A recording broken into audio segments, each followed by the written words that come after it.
Bono iga bana banyasai. Kwa hivyo watoto wa Mungu, ekero koe gutari ebibe. Unapokatiwa si dhambi. Eine ng'enchere bo. Ni mambo ilipangwa hivyo. Abang'ina. Kina mama. Tebi ngomoise koga kobori gwerieta. Ambia msichana wako akiulizwe jina na mvulana. Motebi ngaitaba oigwe kyogo tebi. Msikize yule kijana. Ekiagera omurojo nyogwanchire. Huyo kijana kama amekupenda, basi bona boko motenga ninkare na Bible. Basi utamwambia mimi nina wazazi. Bono nkabwo toretera likabwende liororo. Kwa hivyo sasa utakuja nyumbani. Bono lisache lilioroko. Huyu mwanamume afike pale nyumbani. Elinde na itutokobekera magisi ngahendo chembi yali. Wazazi nao waweke magisi. Communication na isaide. Katika mawasiliano wako sawa. Bono ndo chinga none bimo bya yembi ya bire. Kimo chake kiko sawa. Basi tote bingaendelea. Tukwambia sasa songa mbele. Basi liende moru wa makole nyangi asiri. Sasa mfanye harusi kwa jina la Yesu. Basa kukungaina kunjira. Asikudanganye. Ayo moise kwa somire. Wewe msichana umeenda shule. Oge nducha konyora n'umuntu kunywa marwa. Uende upate ni mtu mlevi. Lakini Biblia igoteba. Biblia inasema. Ekero Nyasaye tunge tomonto. Wakati Mungu aliumba mtu.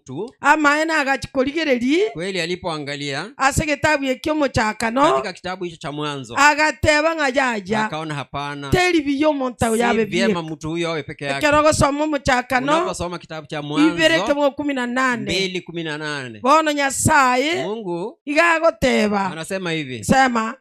Bwana si Mungu akasema. Si vyema huyu mtu awe peke yake. Yes. Nitamfanyia msaidizi wa kufanana naye. Haleluya. Amen. Mnasikia hiyo? Nitamfanyia.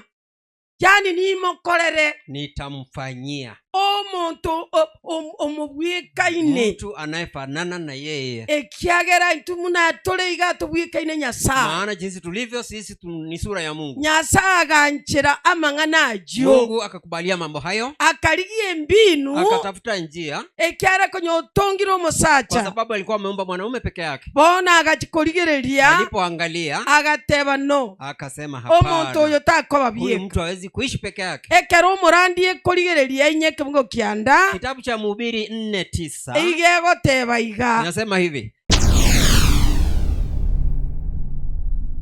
Get the point. Take a step forward.